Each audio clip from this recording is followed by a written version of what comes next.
What is up, guys? Wraec is here with a new video, and today we are going to watch a little Flameshrine attack that I did. You can see I already did all of my attacks, so we are going to watch a little video of it because I couldn't resist doing my attacks in the middle of the night at 2 AM when the game resets for me. We are at 20 E+15 here, which is a bunch of damage. No 7, by the way, using, I think, a Ferric Investor. Pretty huge one. Usually, when I use Ferric Investor, I'm about at the same level as he is. Like, we're doing pretty similar damage. Sometimes he's place 1, sometimes I am. So that is very comparable. Now, not so much. Pretty huge difference. Actually, during the last live stream, if you haven't watched it, check it out. The recording is still on the channel. Will be for all eternity, I think. But still worth watching. We upgraded Geester there, and then we did a few Flameshrine attempts. We did a little bit of PvP, which is still PvP that takes time to develop. And then after the stream ended, I actually sat down and I upgraded Geester even more. So we were at 13 million attack in the video, in the live stream, where I did 3 E+15 damage. Now we are at 15.3. We have 1 billion HP. Which is mainly because I upgraded like LDA to T5 and stuff, and did something in that direction. I gave him a 3-star assassin gear, rolled that for his resonance stuff, so we got some all damage dealt here as well. Holy skill damage attack stone, we got with a fight back equipped. Here we have like skill damage, crit and crit damage. And all of that ends up being like 570% skill damage, which is insane. 423 precision, decent. 68 crit sounds like nothing, but we get another 10% crit from the sublimations here. So it's 78.8% crit for the active skill, which is decent. And 110% crit damage could get some enhancements, but we can fix all of that pretty easily in Star Expedition, where I want to try him later this week. Let's check out the Flameshrine team and the setup in there. Nothing too fancy. Front row heroes with Shared Fate. Shared Fate, we didn't use that during the stream, but the front row doesn't get CC'd by Kamat, so we can just use some attack buffs here. I upgraded my Mystic Fairy Freya a little bit, got 17 mil attack on her. That helped a little bit with damage over time. He needs a little bit of damage over time to work, and early on a little bit more attack on the Freya helped a lot, and also now Freya SQH both faster than him. Nothing too fancy on the S copy, I fear. Armor, holy damage, block, crit damage, that thing is rather new. Didn't use that during the video even, so that was still an A copy with also no fancy giant killer or anything. Demon belts all the way, because we want to go for that active skill. You want to go for that active skill. Just have to say it. Active skill is a lot better than the basic, even though the basic looks like Ithaca's skill. But yeah, those are a lot of hits. This is a lot of damage. So let's just hop in there now, check out the video, check out the fight, and then we can talk about the rest later. Okay, starting off now, you can see the team as I described it, with the MFG in the front row. Long load time, though not as long as we had it with the Delasium. If you check out the stream, you can see some attempts we did with the Delasium on the team. And yeah, the game doesn't even load, which is partly because of the sublimations. You can see every single hit from basically every single hero inflicts burn and a dot, which is part of the core. And then we have the sublimation inflicting even more burn and poison. And yeah, ends up with us being on turn 4 and already having like 40 damage over time effects on every single hero. We have 3 different damage over time effects. Still, you can see those damage over time effects do damage. Yeah, that is the case. A lot of his damage are also just his hits. His hits, just the attacks itself, deal a ton of damage, so that is definitely nothing to neglect. Both SQH and MFF attacking before the G-star attacks is also quite important, because it really helps you get the last bit of damage that you can, and it is perfectly possible to get MFF and SQH faster than him. Not so much Cruise, Gurky or Heartwatcher, so we take all of the damage that we can get and optimize it as far as we can. And yeah, you see a bunch of damage over time effects from the core, from his sublimations, and then those hits. And I have to say, the attack animation, that is a thing of beauty. That really is a thing of beauty.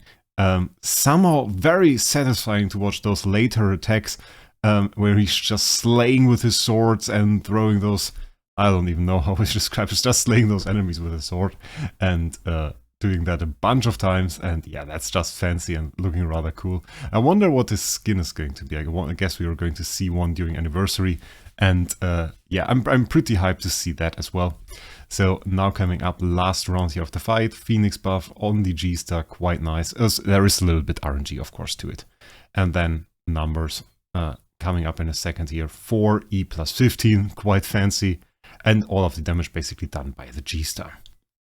And yeah, that's about it.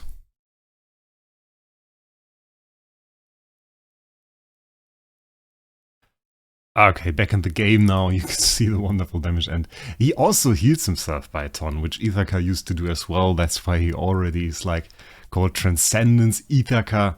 In a sense he is, but his way of inflicting damage over time effects is not really the same.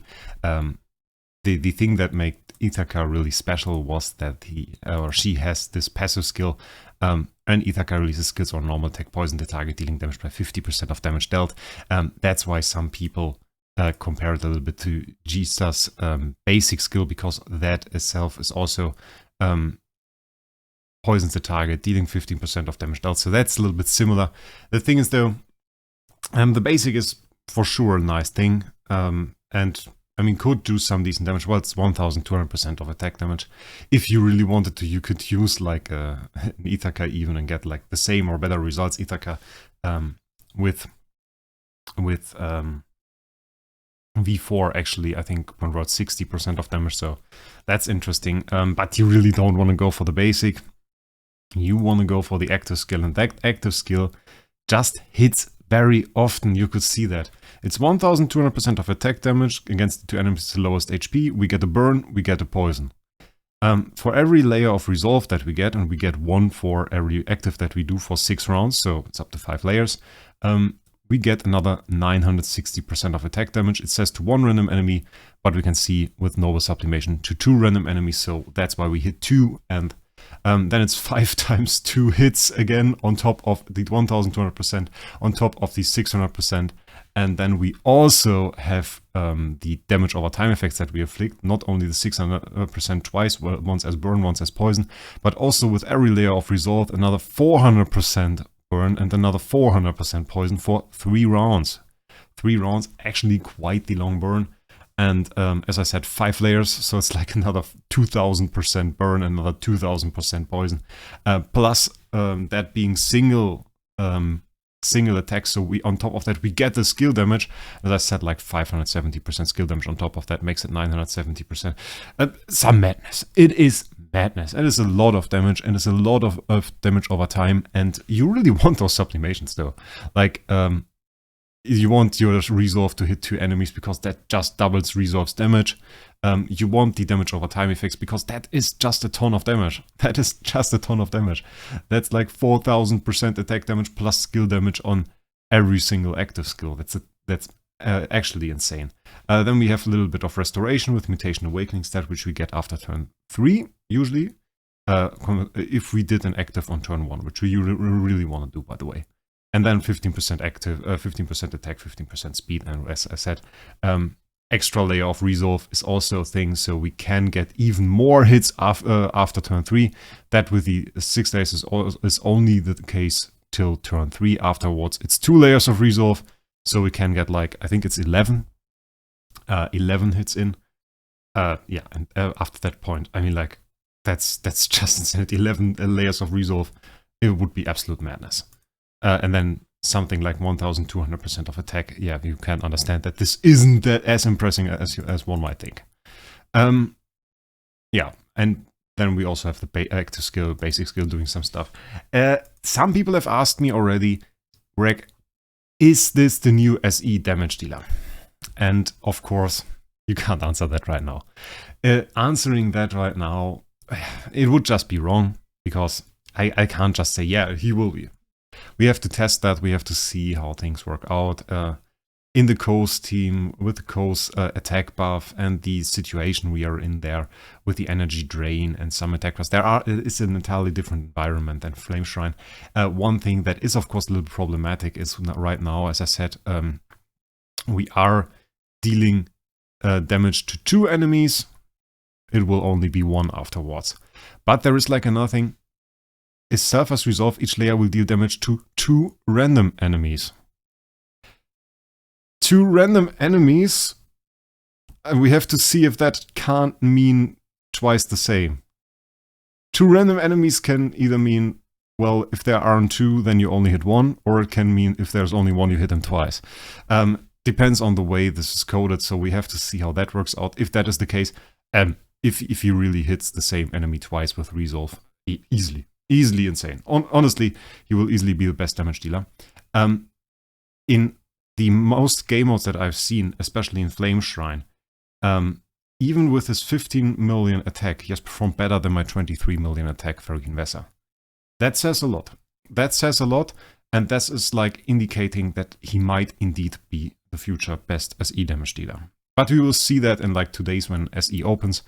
Then we can do some testing, then we can do some fights, and then we will also see what happens. For now, I fear that my last live stream has cleaned up the market. Not really any A- or better copies still in there. I saw a few people buying some that were in there, even in the higher price range. So prices have a little bit exploded for that guy, but rightfully so. He seems like a very strong hero. PvP and stuff we will do in a later video. So for now, I hope you guys enjoyed the video, and we'll see us in the next one.